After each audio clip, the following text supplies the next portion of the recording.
E aí, pessoal, tudo bem? Bom, um dos últimos painéis que temos aqui nas salas paralelas, que eu acho um tema, além de ser relevante, a gente vai falar um pouco do não óbvio aqui hoje, tá?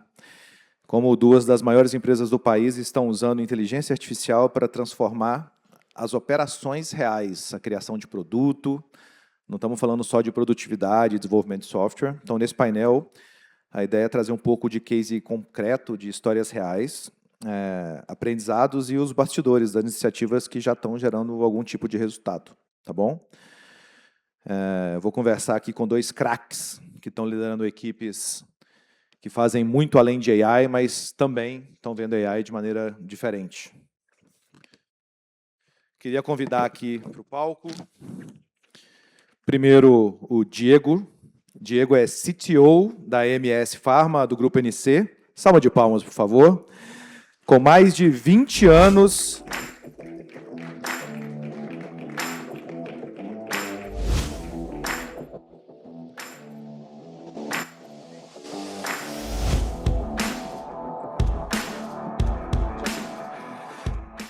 Bom, com mais de 20 anos atuando em tecnologia, a trajetória do Diego é marcada pela aplicação prática de AI e inovação. Hoje, na MS, ele lidera a transformação digital, a estratégia de dados e projetos de inovação em saúde. Queria chamar um outro craque aqui, cliente de longa data, Gustavo Valfre, VP de Tecnologia da Energisa.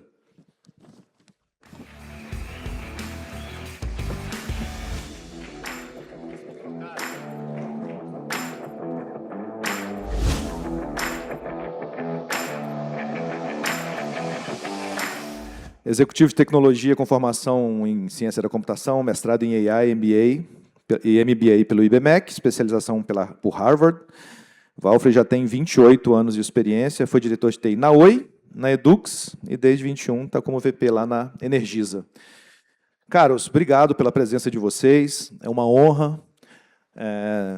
Eu acho que a gente tem muito...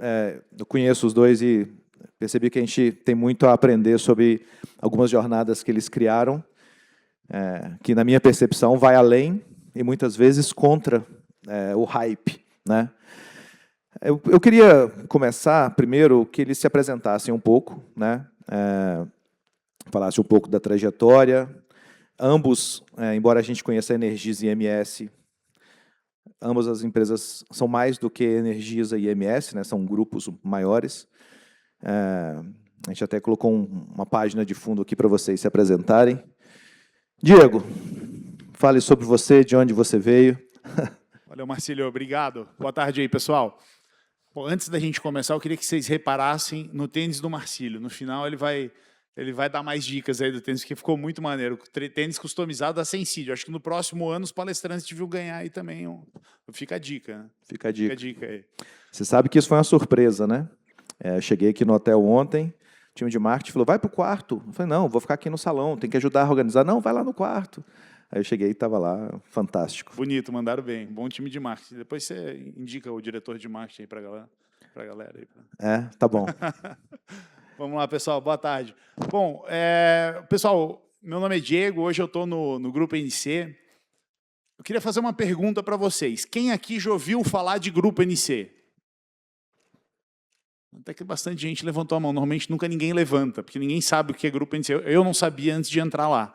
Mas, basicamente, o Grupo NC é uma holding que tem dentro dela a MS Farmacêutica. A MS Farmacêutica é a maior farmacêutica do Brasil. O grupo hoje é o maior conglomerado farmacêutico do Brasil. A gente tem 12 marcas farmacêuticas no grupo.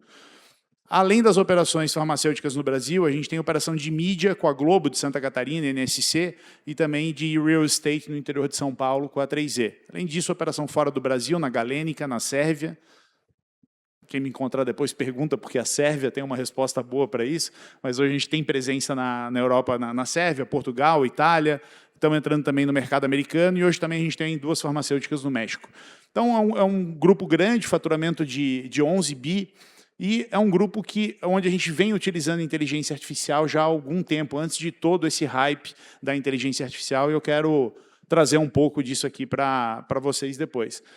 Que nem o Marcílio falou, ele já me apresentou, eu sou engenheiro da computação, comecei a programar com 13 anos de idade e eu venho trabalhando com inteligência artificial acho que desde 1999. O primeiro algoritmo que eu tive contato foi lógica fuzzy, depois ant-colony optimization e muito dessas IAs discretas, né? Hoje a gente fala IA toda a parte de LLM, mas a LLM é uma rede neural hiper avançada.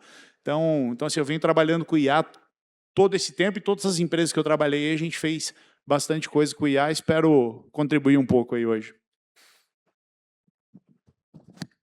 Legal. Valfri, a gente provocou você para trazer sobre isso e trazer um pouquinho também, né, de como que você já vê a visão de arquitetura, né, como que estão as camadas, você falasse um pouquinho a Energisa faz muita coisa in-house, né, na construção e tal, então queria que você falasse um pouco sobre isso também. Boa tarde, pessoal.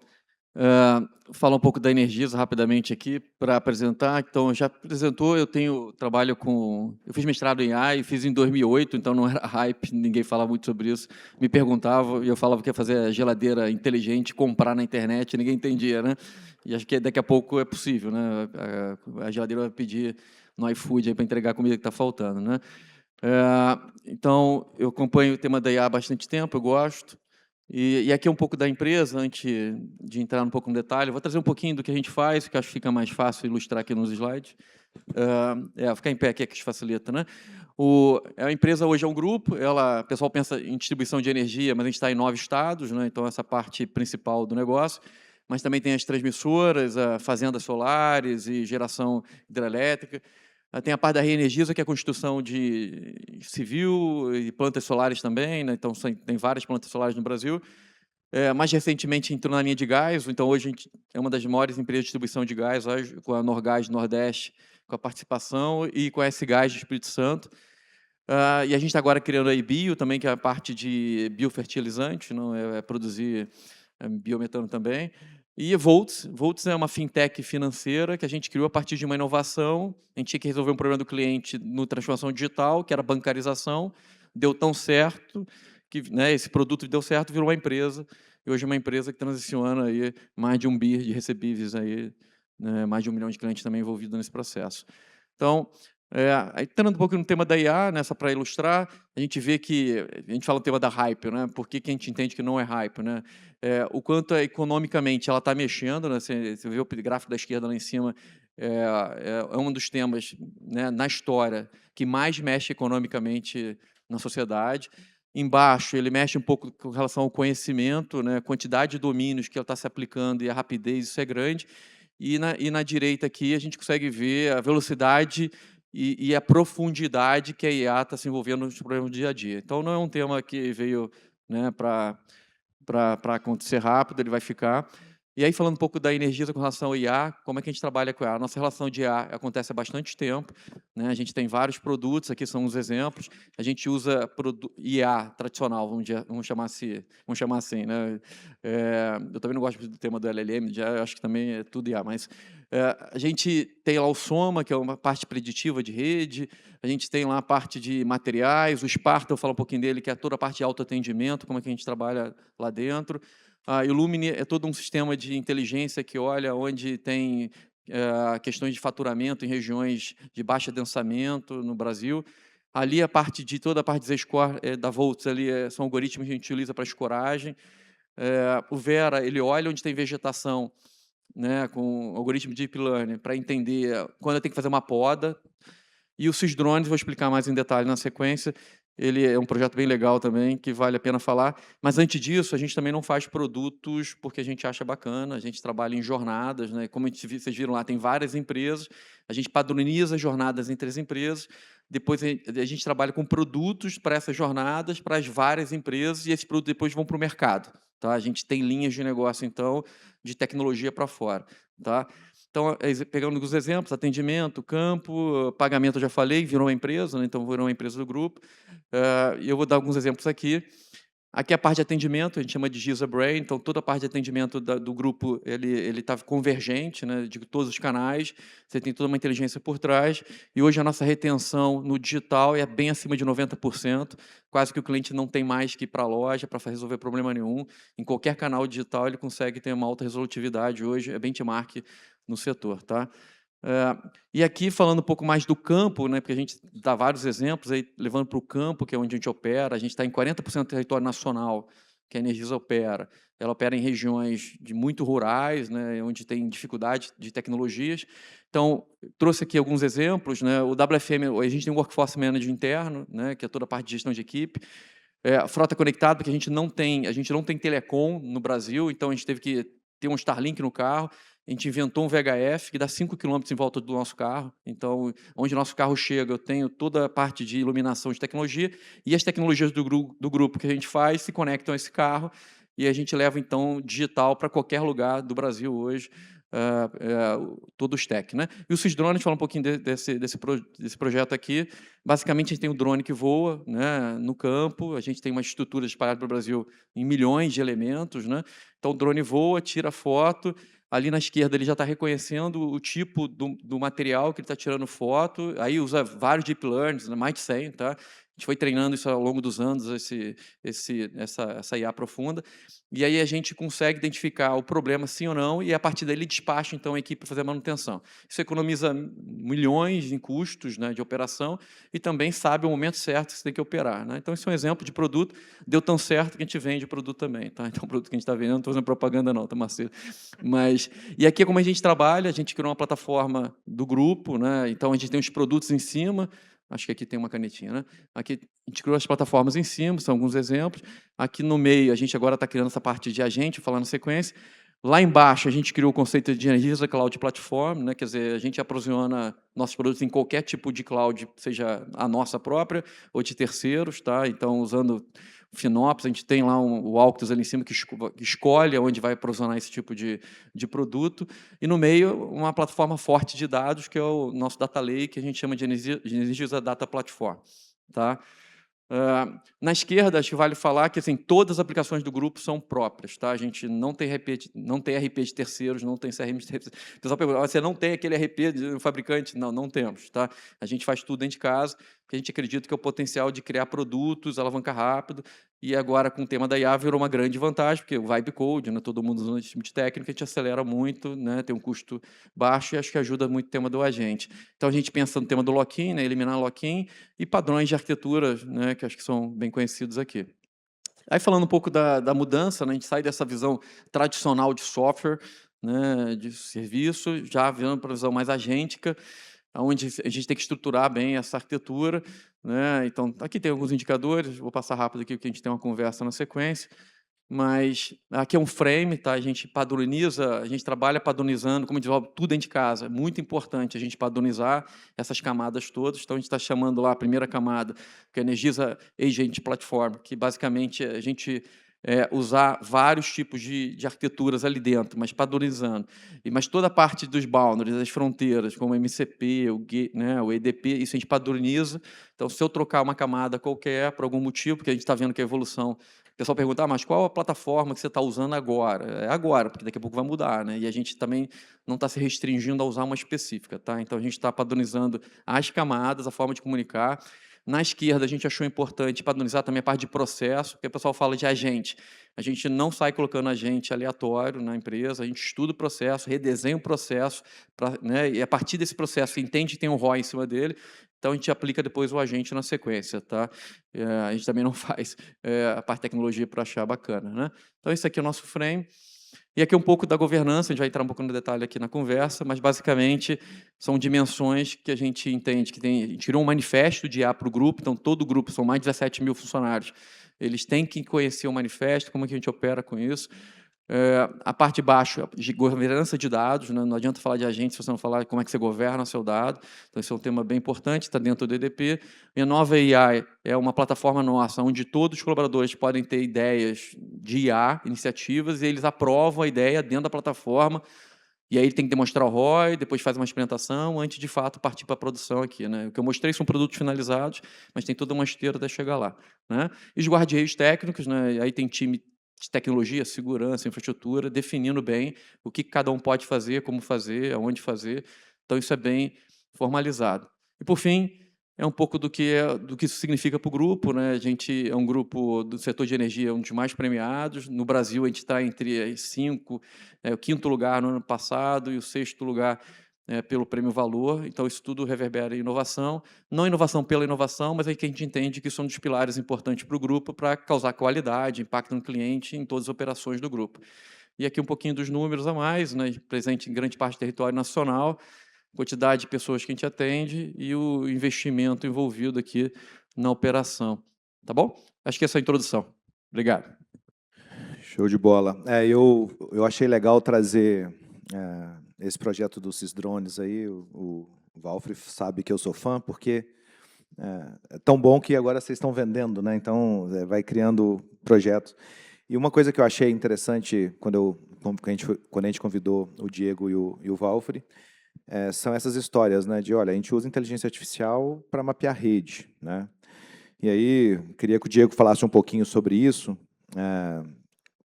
Sei de várias iniciativas que vocês tiveram, mas queria que você destacasse 2. O AI na produção de produtos, né, no desenvolvimento de produtos, e o AI dentro da sua estrutura de tecnologia. Queria que você falasse um pouquinho sobre essas 2 iniciativas. Você falou do meu tênis, mas você não falou da minha meia. Minha meia também combina com o tênis. Combina, hein? Não tinha visto ela, não tinha reparado. Tá bacana a meia. Veio junto com o tênis? Ou não, essa aqui é do Apix do ano passado. Essa já é do ano passado? Pô, estão evoluindo. Melhorou o orçamento. Ano que vem vai vir um agasalho, igual do Maduro. Cadê? Fala com o pessoal do marketing aí. Agasalho da Nike. Vai ficar bacana, hein? Então, essas 2 iniciativas, Marcílio, acho que a primeira delas, que foi quando a gente começou mesmo o uso pesado de IA dentro da MS, é a parte de Drug Discovery. O que é Drug Discovery? É como que eu descubro novos medicamentos, como que eu descubro uma molécula que vai fazer algo dentro do nosso corpo. O Brasil faz muito pouco isso. Em geral, a maior parte dos medicamentos que as farmacêuticas, grandes farmacêuticas brasileiras, como a MS, fazem, são genéricos. Então, a gente pega um medicamento que acabou a patente e começa a produzir esse medicamento que não tem mais patente como genérico. Foi assim que a MS começou, lá a MS dos anos 60, 70, mas a MS começou a crescer e ganhar destaque nacional nos anos 2000, quando se aprovou a lei dos genéricos. E a gente, há alguns anos, vem investindo em P&D pesado, que é efetivamente essa descoberta de novos medicamentos, de novas moléculas. Isso é um processo que normalmente leva de 15 a 20 anos. Então, o tempo para você descobrir um receptor dentro do... Tudo começa você descobrindo um receptor. E aí você precisa de uma molécula que conecta naquele receptor. O receptor é uma tomadinha. Você precisa de uma molécula que conecta naquela tomadinha e fique conectada. Todo o tempo de descoberta, até você botar esse produto em produção, é de 15 a 20 anos. É muito tempo. Com inteligência artificial, hoje no mercado não tem nenhuma molécula com inteligência artificial, nem no Brasil, nem fora do Brasil. Mas a expectativa é que você consiga fazer isso de 7 a 10, 12 anos. Então, você já tem uma redução significativa. E a gente vem usando, hoje a gente tem um ambiente disponibilizado aí pela NCTEC para o nosso time de P&D, onde eles conseguem fazer todas as simulações necessárias. Então, quando você acha um receptor dentro do organismo, você está falando lá de milhões de moléculas que podem conectar. E aí você tem que achar uma que tenha alta afinidade, que é a que fica conectada. Então, a gente consegue, através de inteligência artificial, filtrar milhões e chegar em dezenas.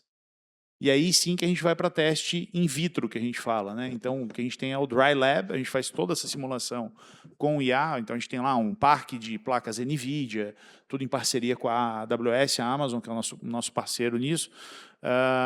Esse time de P&D, eles ficam basicamente hoje fazendo isso. A gente tem algumas moléculas já em fase avançada. Então, esse foi o primeiro momento, né? Um momento de IA até que não depende de LLM. Hoje a gente usa LLM nesse processo, a gente tem LLMs treinadas com cadeias de proteína, mas o core dele não é LLM, o core dele efetivamente é a IA tradicional. Então, isso, né, foi a nossa abertura aí 4, 5 anos atrás. Desde que começou o LLM, a gente vem sempre incentivando o nosso time de desenvolvimento dentro da NC Tech. A NC Tech é o braço de tecnologia do Grupo NC, então a gente já tem todas as empresas do Grupo NC, e a gente tem um time de desenvolvimento relativamente grande. E a gente vem já há algum tempo incentivando e usando bastante ferramentas de inteligência artificial para desenvolvimento de software. Então a gente vem usando, começou com Devin, depois o GitHub Copilot, Cursor, e tem alguns meses aí, acho que a gente, como o resto do mundo, está usando bastante o Cloud Code. E a gente vem tendo bastante sucesso. Hoje o nosso índice de código gerado por IA já está extrapolando 80%, chegando em 90%. Então, o volume de código que a gente consegue gerar é muito maior, a gente sendo muito mais rápido na aceleração e entrega de produtos digitais. E a nossa surpresa foi o seguinte, putz, a gente vai conseguir acelerar isso, eu vou ganhar uma produtividade gigantesca. Mas será que eu vou ter demanda para essa produtividade gigantesca que eu vou gerar? A nossa surpresa é que não só a gente está tendo demanda, a gente está entregando 3, 4 vezes mais coisas do que a gente entregava antes, só que o tamanho do backlog está crescendo o dobro disso. Então parece que quanto mais você entrega, mais ideias e mais demandas os times de negócio vêm tendo. Então acho que isso é um tema também legal para a gente discutir daqui a pouco, que é esse medo que o pessoal tem, né? Putz, vou colocar IA e todo mundo vai perder o emprego? A gente não está vendo isso, e quando a gente vê algumas notícias de outros países, até de Vale do Silício, a gente vê o contrário acontecendo, né? Nunca se teve tanta vaga de desenvolvedor como tem hoje aberta nos Estados Unidos. Você sabe que no keynote de abertura a gente até falou, né, que a Sensidia lançou o Shift, né, que é o programa de AI-centric dentro da Sensidia, inclusive na plenária, no fechamento, a gente vai falar. E a gente não tem nada a ver com diminuição de postos de trabalho, porque essa é uma falácia que parte de que o trabalho é finito, e não é finito, na verdade. Quando você fica mais produtivo, você vai ter um backlog maior, porque você vai ter mais espaço para inovar, e, obviamente, você substitui algumas tarefas, como programação, né? Muito legal. Depois eu vou querer que você explique como que você mede esse negócio dos 80% aí. Mas voltando para o Walfre aqui, eu queria que você falasse um pouquinho mais sobre o Cisdrones. Acho que você falou muito rapidinho, né? E também falasse sobre a questão do desenvolvimento de software, né? Assim, ou seja, um produto que vocês usam lá para mapeamento na rede elétrica, mas também sobre desenvolvimento de software. Boa. Bom, o Cisdrones surgiu de um projeto de P&D, a ideia, a gente fez uma análise do business case, basicamente entender que aquilo tinha um volume financeiro envolvido grande no back-office dessa atividade. Imagina uma distribuidora operando em 9 estados, tendo que fazer toda a parte de manutenção da rede dela. O recurso é finito e o problema é quase exponencial, né? Então, colocar o algoritmo ali foi fundamental e a gente tinha um desafio de fazer isso funcionar a um custo que fosse viável, né? Então, tinha que tirar o drone, tirar foto, tem o telco, tem lá a parte da imagem, tem que processar a imagem com a qualidade específica, porque também tem uns detalhes que a gente ignora, né? Mas não é qualquer foto, você tem que ter a imagem numa qualidade específica, porque senão o algoritmo não reconhece. Depois você tem que rodar mais de 100 redes neurais diferentes, cada rede neural rodando tem seus problemas de treinamento. Por exemplo, a gente tinha um problema do João de Barro, né? O João de Barro fazia um ninho, a rede neural não entendia, acusava que era um problema. Só que João de Barro, para a gente, para a rede, não é um problema. Então, a gente teve que treinar, e isso acontece em algumas regiões do Brasil, nem todas, né? Então, teve que tropicalizar o tema, mas também tratar de forma regional, que em algumas regiões tem um problema de João de Barro, criar um ninho de cima do poste, mas aquilo não é uma ferrugem, um poste não está quebrando, ele vai viver com aquilo. E aí a rede neural passou a entender esse tipo de coisa. Então, e aí você treina essa massa de dados, vai aprendendo, e o bacana é você, através de reinforcement do algoritmo, né, ele vai se treinando e a equipe aprende isso, e aí ele vai melhorando o produto dia a dia e a equipe vai ganhando confiança. E aí vira um asset muito importante, né? Porque quando você tem esse tipo de coisa na companhia, você pensa, não é só o algoritmo, né? Você tem que ter o dado, você tem o dado treinado, você tem todo esse aprimoramento. E aí, quando a gente está agora com o produto rodando no mercado, outras empresas entendem que demora 5 anos para você alcançar esse tipo de qualidade, então é mais fácil comprar da Energisa esse tipo de produto, né? E aí, quando fala de desenvolvimento, a segunda pergunta do Marcílio, a gente, como eu disse inicialmente, né, desenvolve tudo dentro de casa há 20 anos. Tá? Então, o desenvolvimento tradicional, que todo mundo conhece de software, e de um ano para cá a gente está acelerando muito fortemente, que todo mundo tem que usar, nesse caso, Vibe Code, aí passando por várias ferramentas, a gente também não se apega a uma específica, a gente está aprendendo, né, e treinando as pessoas, incentivando. Essa primeira questão do dev, achar que vai perder o emprego, acho que já foi bem explicado, a gente acha que é besteira. Imagina se você pensa que uma aplicação no passado, tem vários conceitos de IA que acho que o mercado ainda não está falando, mas IA embedded, né? Você pode colocar IA embebida dentro de um componente para fazer uma heurística qualquer quando alguém cadastra alguma coisa e saber que era melhor ele ter cadastrado desse jeito. Então, esse tipo de algoritmo, por exemplo, dificilmente um dev tradicionalmente conseguiria fazer. Com o Vibe Code, ele aprende, ele chama lá um algoritmo em Python e faz rapidamente. Dando um exemplo aqui, Marcelo, eu próprio testei lá, eu queria fazer um reconhecimento de imagem, reconhecesse o meu rosto na internet. Aí eu peguei lá, fui no Hugging Face, quem não conhece, não sei se todo mundo conhece o Hugging Face aqui, mas é como se fosse o Google dos modelos, tem mais de 2 milhões de modelos já prontos, e aí você pode pegar esse modelo já treinado. Eu peguei minha foto, chamei o Python, chamei lá um modelo, né, no Hugging Face, 5 minutos ficou pronto, ele me achou na internet e disse, você é o Gustavo Valf, isso, e já só mandei a foto, né? Então, em 5 minutos, construí um algoritmo em Python, chamou. Quando é que um dev conseguiria fazer isso antigamente? Jamais, né? Eu fiz mestrado, fiquei 4 anos lá fazendo mestrado, tive que desenhar autologia, aprender um monte de algoritmo, complexidade dos algoritmos, aqui, um trabalho do caramba, eu fico até com raiva, né? Agora, quando eu vejo o carinha usando essas coisas de uma forma que ele nem percebe muito, mas ele entende como é que ele tem que usar alguma coisa e já dá um resultado muito satisfatório. Acho que esse é o ponto, né? A forma de fazer agora, ela veio para ficar, né? E daqui para mais, né? Porque eu acho que ainda é só o início. A gente não está no final de uma coisa que chegou, né? A gente está no início de uma coisa que veio para ficar e que vai transformar muita coisa. Esse é um papo que tem com a equipe, parte dela está ouvindo aqui, mas que eu não tenho a menor certeza, e também quando falo do time de desenvolvimento, como é que funciona? Alguém vai abrir um requerimento, depois alguém vai aprovar uma ordem de grandeza, depois vai lá para o tema priorizar, depois o cara faz um teste. Agora o time de requerimento desenha o requerimento na hora, já prototipa, o Figma daqui a pouco está morrendo, porque o Cloud, né, já está desenhando isso lá dentro, já testa, sai com um protótipo, valida com o usuário na hora, quando manda para o time de desenvolvimento, aí o time vai trabalhar numa visão muito mais avançada da escalabilidade para aquele código, mais do que ficar desenvolvendo telinhas, né? Então, até o comportamento com relação aos papéis de TI mudam totalmente, né? A gente nem tem todas as respostas, eu não sei como que eu vou organizar o time de tecnologia ainda, tem essa pergunta, mas eu pergunto para eles próprios como é que a gente vai se reinventar, porque se não for, é uma parte interessante também que eu tenho visto, né? Muita gente de tecnologia aqui fala de Shadow IT, né? Só que agora não vai ter mais Shadow IT da forma que a gente conhecia, porque a Shadow IT, o usuário, olha, o TI é muito lento, ele não me atende, eu vou chamar uma fábrica do lado, um TI externo para me entregar, né? E beleza, se virava. Agora não, o usuário está fazendo por ele próprio, né? Aí ele quer falar com você está demorando, ele já está fazendo, aí ele vai falar com o presidente da empresa, olha como o TI é lento, né? Eu já estou pronto, e ele está aqui me dando uma ordem de grandeza para daqui a 6 meses. Então, obviamente, a área de tecnologia vai ter que se reinventar, assim como todas as áreas. E eu acho que é um pouco do que a gente está vivendo na Energisa. A gente não tem todas as respostas, mas o que a gente está se convidando a entender junto com os colaboradores é que a gente tem que achar novas respostas, tá? Porque o problema, né, que a gente tem a partir de agora é outro, né? E se a gente entendeu... E aí eu vejo algumas empresas, para finalizar aqui a fala, mas vejo algumas empresas que ainda estão naquela de bloquear a IA porque tem medo da segurança, não sei o quê. Mas aí eu me lembro lá nos anos 2000 que as empresas bloqueavam a internet, ou depois bloquearam a rede social.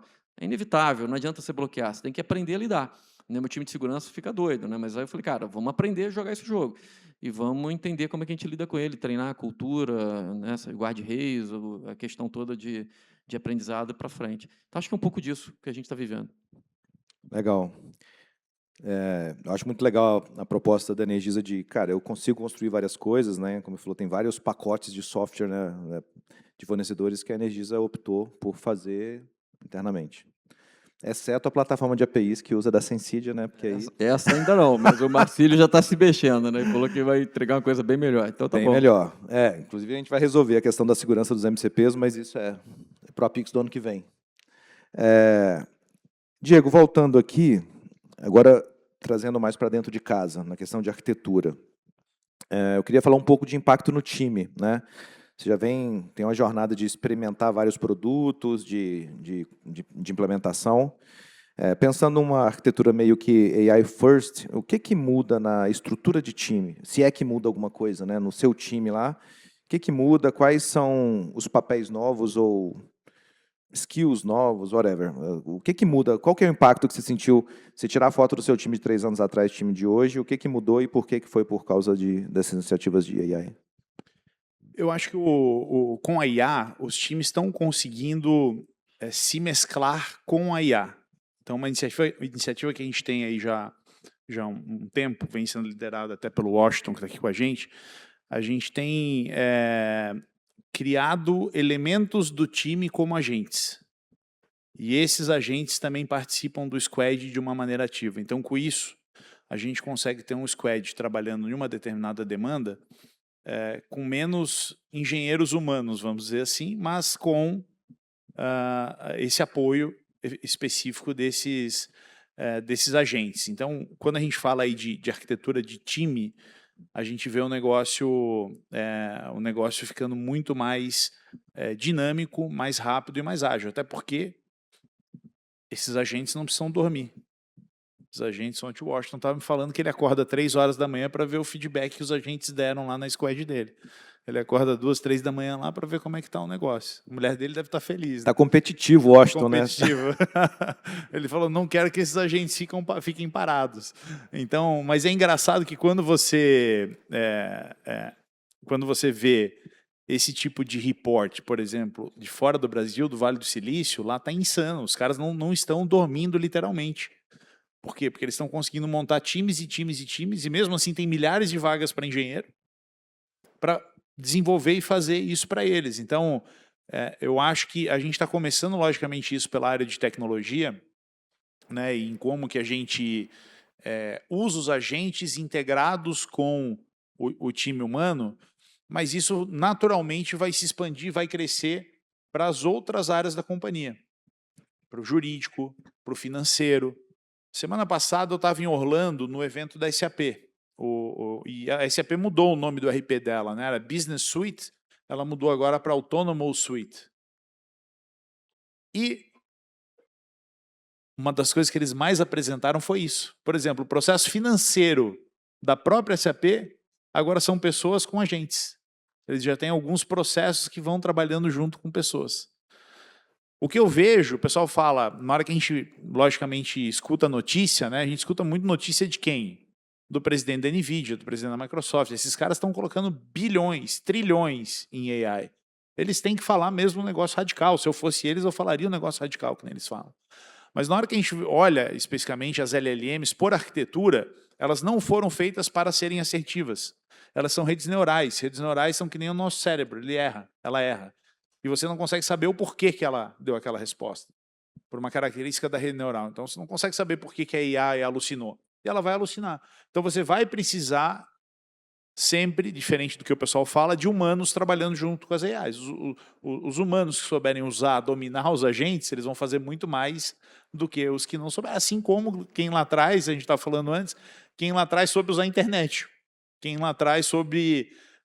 a gente fala, hoje a gente está na empresa, todo mundo sabe usar Excel, mas eu lembro em 2000 e tanto, eu era o menino do Excel e o menino da internet quando eu era estagiário, primeiro estágio que eu fiz. O diretor entrava na empresa e falava, imprime a página do Globo.com aí para mim e faz um Excel aqui para mim tal coisa. E o pessoal não sabia usar. E com a AI vai ser a mesma coisa, mas a gente tem que estar de coração aberto e mente aberta para conseguir usar e se adaptar, porque está vindo por todos os lados. E muitas vezes o pessoal pensa, vou destacar aqui minha empresa, vou botar AI first e vou revolucionar e vou conseguir trabalhar com muito menos colaboradores do que o meu concorrente, por exemplo. Mas o teu concorrente está fazendo a mesma coisa. Exatamente a mesma coisa. Essa é uma característica do mercado. O mercado, toda vez que você ganha produtividade, a demanda vai aumentando. Por quê? Porque todo mundo ganha produtividade, não é um que ganha produtividade. Se fosse só um, aí sim você ia ter a normalização. Se só você tivesse acesso ao cloud, né? Exato. Se só eu tivesse cloud, se a Anthropic tivesse deixado fechado para eles, com certeza eles iam dominar o mundo. Mas não é isso que a gente, efetivamente não é isso que a gente vê. Se chama paradoxo de Jevons. O paradoxo de Jevons, ele prevê exatamente isso. Quanto mais produtivo você é, mais aumenta a demanda para aquela coisa que você está conseguindo entregar mais barato e mais rápido. Excelente, cara. A questão do não determinístico, né? Não adianta achar que 1 mais 1 vai ser sempre 2 para AI, as perguntas não vão ter as mesmas respostas. Bom, inclusive eu queria agradecer que vocês trouxeram seus líderes aí, né? O Valfre trouxe o cara do dinheiro, o cara da arquitetura. Todo Então, mundo sentado ali. eu queria, Infra, desenvolvimento, arquitetura e aí a moça que cuida do dinheiro. quando eu fizer uma pergunta mais difícil, aí a gente chama eles para responder, né? Tem que entregar. Aqui, queria que você falasse também sobre o que você viu de percepção na questão de time, né? De perfil de pessoas, de excesso, falta de conhecimento que teve que ser desenvolvido. Basicamente, se você tirasse uma foto do time há 4 anos e tirasse agora, o que você percebe de mudança? Há 4 anos seria até engraçado, mas acho que das 6 meses para cá eles vão olhar para a minha cara, pô, a gente tem um time, só para você entender, em tecnologia tem 60 líderes, tá? A gente está provocando que todos os 60 líderes, eles codifiquem por conta própria, tá? Então, acho que a primeira mudança é o mindset. Ninguém vai entender IA generativa só usando o chat GPT ali, né? Tem que produzir produtos, né? Então, a gente está desafiando a estrutura da empresa toda, isso é muito... Nosso CEO também pensa assim, né? Desafiar a empresa inteira, aí, mais de 1000 líderes. E aí ele, né, e aí ele deixa um pouco a gente louco, porque assim, olha, todo mundo tem que usar IA para tudo e pensar em produto, inovação, rápido e produtividade. Você imagina 1000 líderes escutando isso, o que acontece com a área de tecnologia, né? Bombardeada de pedido, me dá Cloud aqui, me dá o Copilot, né?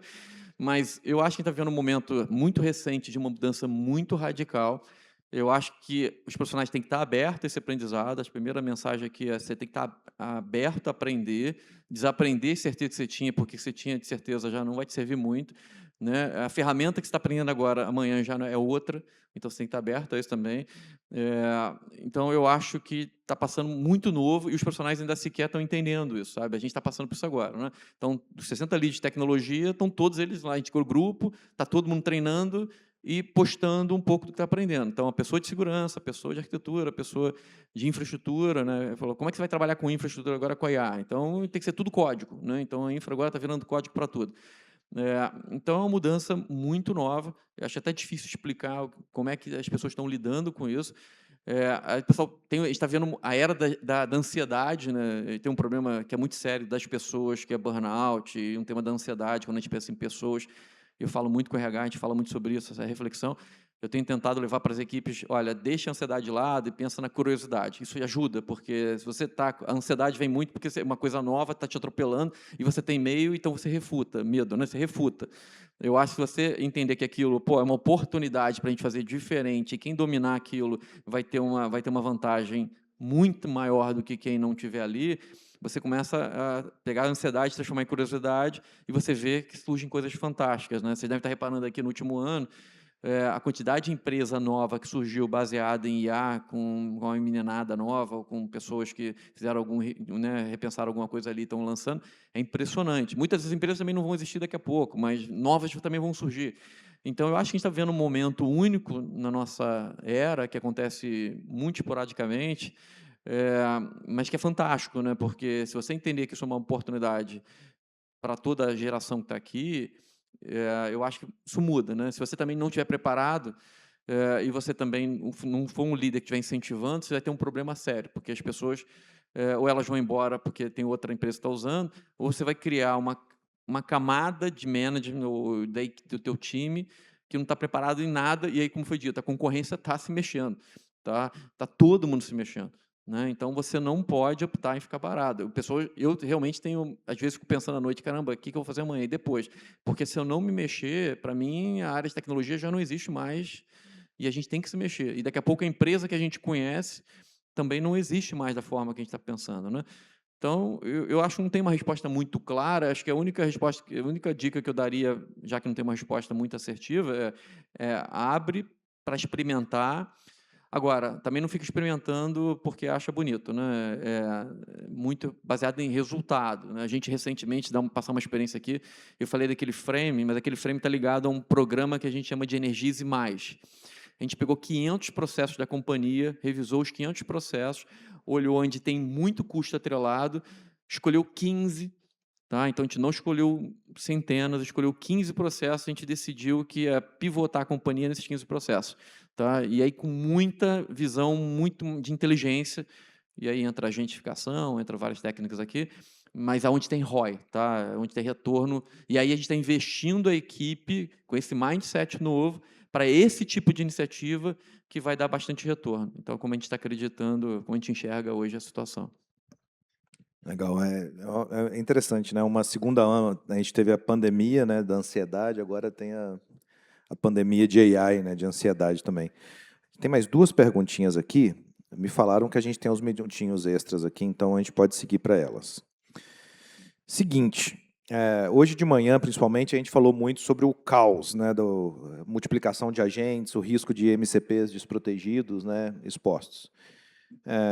E aí é uma pergunta mais direta mesmo. Como sobreviver, vou começar por você agora, Valfre, como sobreviver ao tsunami agêntico, né? Ou seja, como proteger minha arquitetura sem proibir que a empresa trabalhe a construção de agentes, Boa. além de usar camadas de proteção, etc. Boa, eu acho que tem que ter um conjunto de disciplinas, né? Primeiro é governança, tá? A gente, junto com o C-Level e junto com o conselho, a gente fechou um manifesto que descreve muito claramente quando usar, o que pode fazer, o que não pode, de forma bem estratégica, tá?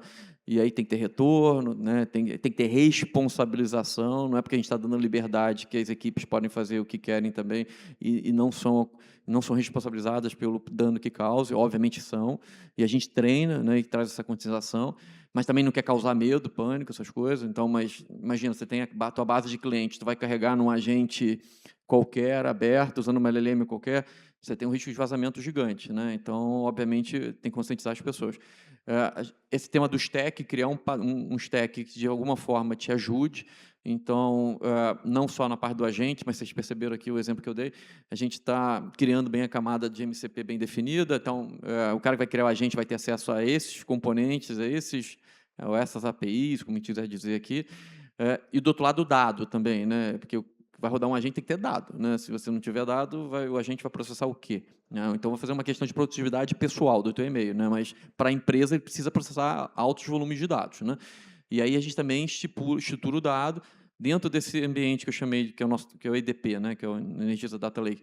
A gente cria um ambiente sandbox, onde a gente aprosiona o sandbox para aquela equipe com todos os dados. Ele pode fazer uma série de experimentações do sandbox, mas ele não consegue tirar o dado lá de dentro, né? Então, dá liberdade para um time, às vezes, até de negócio puramente, de usar uma tecnologia, mas contida num ambiente que ele não consegue nem tirar o dado lá de dentro e testar. Se aquilo der certo, a gente promove, não, a gente passa por uma camada de industrialização, onde vai entrar um time mais sênior, que vai pensar na segurança, pensar de como é que você promove isso para a produção de fato, e aí sim um cuidado maior com segurança, essas coisas todas, né? Então, eu acho que pensar nessas disciplinas, essa semana a gente soltou um guia de IA, uso da IA, tá? E é bem interessante, né? Porque as pessoas perguntam, pô, mas eu quero usar IA. O que pode? Né? Aí, por exemplo, IA, LLM aberto, a gente permite. Então, a gente criou um site, lista todas as URLs de lá dentro. Por que a gente publicou quais são as URLs que eles podem? Porque a gente percebeu que tem muito ataque agora, né? Que o cara coloca um advertise e coloca uma LLM falsa ali e o cara carrega o dado dele numa LLM falsa. Então, o time de segurança foi lá e pode usar, cara, pega as URLs que vocês podem usar desse site da nossa intranet, esse a gente permite, e está aqui o guia do que ele pode. Você pode carregar esse tipo de dado, esse não pode chamar API. Em caso de dúvida, né, procure o time de tecnologia. E a gente tem um programa Inova, que acho que foi um outro tema importante aqui do aspecto de governança, que você tem uma iniciativa que vale muito para a companhia, então você aprova ela. Então, tem um conselho dessas ideias que são aprovadas, e aí a gente dá os recursos para, né, monta uma squad com a equipe, apoia ela, dá as ferramentas para que essa equipe possa, então, seguir com aquela ideia que, eventualmente, vai trazer alguma coisa de alto valor para a companhia, né? Legal, a gente estava falando no almoço, né, que os agentes estão sendo criados, talvez escolher jornadas específicas, né, para começar a testar o MCP. Então, a gente está na expectativa de aprender muito com a Energisa também nos próximos tempos aí, como a gente falou hoje de manhã, a Sensid ela lançou a plataforma de AI agora completamente independente, né, desde o início do ano, e a gente tem convidado alguns clientes para ajudar na evolução disso, e um dos clientes que a gente está convidando para participar com a gente na iniciativa de criação, talvez, do principal AI Gateway global, de maneira independente, agnóstico, é o pessoal da Energisa. Diegão, uma pergunta que você vai gostar de responder. Se você quiser dar uma pincelada de segurança, mas eu queria te perguntar uma outra O que você acha que tem sido overpromising em AI? O que tem sido muito Muito como é que fala? confete. Muito confete, mas na verdade você percebeu que é alguém querendo vender produto? Pode dizer tudo? Brincadeira, mas a gente vê em algumas frentes o negócio está funcionando muito bem, né? Acho que talvez aqui eu menos imaginaria, lá 4 anos atrás, 3 anos atrás, quando começou a bombar AI, o que eu menos imaginaria seria que o primeiro setor disruptado pela AI seria o desenvolvimento de software. E eu acho que é um lugar que ela vem e está funcionando muito bem. Além disso, o que a gente vê é muito chatbot turbinado. Muito chatbot turbinado. Quando a gente vai para a parte de workflow usando AI, a gente tem algumas coisas lá dentro para a parte de documentação, documentação para órgãos reguladores, que ajudam nesse preenchimento, mas lógico... Dá um exemplo de documentação Cara, no seu mercado. tem uma documentação... Cada vez que eu vou submeter um medicamento novo, seja genérico ou não, a gente tem uma documentação chamada CTD, Common Technical Documentation. Se você imprimir, dá de 15 a 20 mil páginas. Então, você leva 2 anos para preencher a documentação. Assim, eu estou com todos os dados aqui, eu só preciso preencher. Eu levo 2 anos para preencher. Me parece que um agente que preenche isso em 5 segundos dá um certo benefício, né? Qual que é o grande problema? Ele não preenche sempre certo. Esse que é o grande problema da IA. Então, a gente consegue acelerar o trabalho das pessoas que fazem isso, mas elas têm que estar sempre revisando o que o agente está fazendo. Uma nomenclatura que eu acho muito legal que se usa para AI, o MIT criou isso. No passado fiz um curso no MIT e eles usaram isso o curso inteiro. É que os agentes de AI, eles são estagiários com PhD. Ou seja, ele sabe coisa pra caraca, mas você tem que estar o tempo todo do lado no cangote. Experiência nenhuma, né? Zero, vai fazer cagada. Então, você tem que tomar cuidado. Então, fique em cima.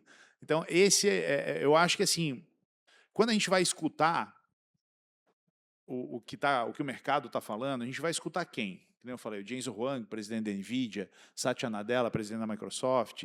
Então, esse pessoal, presidente do Google, esse pessoal está investindo não bilhões, trilhões em inteligência artificial. Então, eles vão fazer um discurso extremamente lá em cima, que a IA realmente vai virar tudo de cabeça para baixo. Então, a gente tem que tomar muito cuidado. E eu comecei a escutar isso e falar, gente, não pode ser, eu estou há 25 anos em tecnologia, eu entendo como esse negócio funciona. Eu trabalho com IA há 15 anos, eu sei que isso aqui é uma rede neural, não tem como esse negócio dar certo. Falei, vou fazer um curso na Cracolândia desse negócio. Onde que é a Cracolândia desse negócio? Eu vou para o MIT. Fui lá e fiquei 1 mês no MIT, fazendo um curso de inteligência artificial com o MIT. Primeira aula, o professor fala assim, tinha 40 executivos do mundo todo. O presidente da Coca-Cola americana estava na minha turma. 3 diretores do Fed americano, diretor do Banco Central de Singapura. Então, gente do mundo todo. Fundos de investimento da Arábia Saudita. Primeira pergunta que o professor faz. Primeira aula, segunda-feira de manhã, 8 horas da manhã, Boston, menos 12 graus. O professor pergunta, quem veio aqui para botar IA no lugar de pessoas e eliminar headcount? A turma inteira levantou a mão. Ele falou, me desculpa, a gente vai passar as próximas semanas aqui provando para vocês que nada disso vai acontecer. Primeiro minuto de aula do MIT foi isso. Então, a gente tem que entender que a IA ela é uma ferramenta que vai nos ajudar e vai aumentar a nossa produtividade, assim como foi a internet. Assim como foram os carros lá atrás, um exemplo que o MIT usa muito. Eles traziam alguns jornais para a gente de quando começou a chegar carro em Nova York. Na época, tinham 10 mil carroças. A New York Times, o que serão dos carroceiros? O que acontecerão? Aprender a dirigir. Hoje, Nova York tem não sei quantos milhões de carros e 30 carroças no Central Park. E tudo deu certo. Provavelmente o número de pessoas empregadas sendo motoristas é muito maior do que era antigamente com os carroceiros. Então, isso que a hiperprodutividade acaba trazendo. E é uma coisa que a gente não consegue entender, né? A nossa cabeça é sempre que vai revolucionar, vai acabar o mundo, vai acabar tudo, né? Então, a gente falou que a internet ia acabar com o livro, mas hoje você lê livro no Kindle. E tem um monte de livro físico ainda que você consegue ler. Então, eu acho que a gente tem que filtrar o que chega para a gente e focar especificamente no que vai trazer vantagem para a gente. E a gente não pode ter medo. Eu vi muita gente já querendo boicotar projeto de IA, porque isso aqui vai demitir o departamento inteiro. Gente, não vai. Não vai. E se for, você me falou outro dia no almoço, né? E se for, vai ter que recontratar depois, né? A gente teve um caso recente de uma empresa lá no Vale do Silício que mandou não sei quantos mil embora e recontratou 80% de volta 2 meses depois. Por quê? Porque quando eles demitiram, o Cloud cobrava um determinado valor por token para fazer aquela tarefa dos agentes. Os agentes continuaram fazendo a mesma coisa, mas o custo do token da Anthropic mudou. E eles tiveram que recontratar todo mundo, porque o custo deles explodiu. Além de derreter a cultura da empresa. Né? Exato. Gente, como esperado, não vamos passar, tem uma última questão aqui, a gente vai deixar para os papos de boteco depois. Eu queria que você deixasse uma última reflexão, Valfre, para as pessoas que estão aqui. Esse é um conteúdo que ele é gravado e fica disponibilizado, não só esse, mas quase todos os conteúdos aqui do Apix. Então, eu queria que você deixasse talvez, como fizemos no Keynote, uma reflexão, uma provocação para as pessoas saírem daqui pensando. Eu acho que a maior reflexão é a gente pensar no que a gente pode criar dentro da companhia de produto novo, novos produtos. Tá? Eu acho que está uma oportunidade para cada empresa pensar como é que ela vai criar uma nova linha de negócio, né, a partir das facilidades que surgiram, ou então como que ela pode reinventar um produto que ela já tenha, mas né, com uma nova cara. Então, acho que isso tudo surge oportunidade e tem visto trabalhos né, surgindo aí muito bacanas e eu acredito muito nisso. Né? Eu acho que é incentivar, né? Se tem líder aqui dentro da sala, escutando, que incentive aí os seus colaboradores a utilizarem e pensarem e dar as ferramentas, né? Mas provocar mesmo, desafiar. Eu acho que as respostas vêm com o tempo, né? Mas eu acho que muita coisa vai surgir, né? Esse tema lá, para fazer um parênteses, na parte de fintech financeira, grande parte dos produtos financeiros existem. A própria Pix, né? Já 2, 3 anos atrás nem sequer existia. E vejo na fintech financeira lá vários modelos de negócio novos que a gente está conseguindo criar aí em breve, que vai revolucionar a parte financeira, não só o próprio grupo, eu estou dizendo qualquer empresa de financeira. Então, se você não der liberdade para esse pessoal pensar em produtos ou novos negócios, novos serviços, eu acho que você está combinando o teu negócio a ficar obsoleto. Então, e cada vez mais rápido, né? Isso aqui não é outra coisa, não é da próxima geração, porque a gente pensa, então na próxima geração, não, isso provavelmente no próximo ano vai surgir alguém que vai ter uma receita maior que você, né? Então, acho que é isso, nessa reflexão, pensar muito em que você pode agregar valor no teu negócio rapidamente e fugir do tema do hype, que é colocar a gente em tudo, né? Eu acho que eu tenho que fugir um pouco desse tema e pensar direitinho como você usa a tecnologia para potencializar o seu negócio. Legal. Então, pense em produto, em oferta, em gerar receita com isso. E a sua última reflexão, agora que você me deixou aliviado, né? Foi muito bom te ouvir. Última reflexão que você deixa para a galera. Quando você for pensar no uso de agentes, não estou falando de chatbot, estou falando de agente, que é algo que uma IA que vai sair fazendo alguma coisa para o time. Não tente usar a estrutura de time e o processo que você tem hoje. Se você fazer isso, você vai estar criando um RPA, todo mundo conhece RPA, né? Robot Process Automation. Você vai estar criando um RPA piorado, porque a IA é pior do que o RPA, porque ela erra. O RPA, pelo menos, faz o que está programado. Então, se você for pensar em usar agente em qualquer time ou qualquer processo, repense o time e repense o processo. Comece pela IA e vá crescendo o time em volta. Que é, por exemplo, o jeito que a gente viu nos nossos times de desenvolvimento a maneira mais eficaz. Se você simplesmente bota o GitHub Copilot para o time que está lá e ele continua usando, vai virar um autocomplete da galáxia. Um turbo autocomplete. Agora, se você começa a trabalhar com agentes, um time organizado diferente em torno dos agentes, validando o que os agentes estão fazendo, aí sim você efetivamente vê o ganho de produtividade da inteligência artificial. Ou seja, se for fazer um agente para entrar num formulário e buscar informação, use o RPA, que é mais barato e é determinístico do que o agente. E se for pensar em realmente botar agente em algum time, começa pelo agente, não pelo time. Não tenta encaixar um agente no time. Começa pelo agente e vai colocando o time em volta. Muito legal. Gente, é o seguinte, antes de eu agradecer vocês aqui, eu queria avisar que a gente agora, esse é o último painel que a gente tem o coffee, em seguida a gente vai para o palco, tem um keynote da Head de AI, e super engajada na comunidade, que é a Luísa Sangali. Então, a gente tem meia horinha aí de trânsito, tem um coffee break, e aí a gente se vê lá. Valfre, Diego, obrigado, cara. Uma honra estar com vocês. É um prazer estar tão próximo, ter vocês como amigos. Então, muito legal do que vocês têm feito. Eu admiro demais a empresa de vocês. Vai muito além do hype e contra o hype. É isso. Obrigado, gente. Salva de palmas para eles, por favor. Obrigado.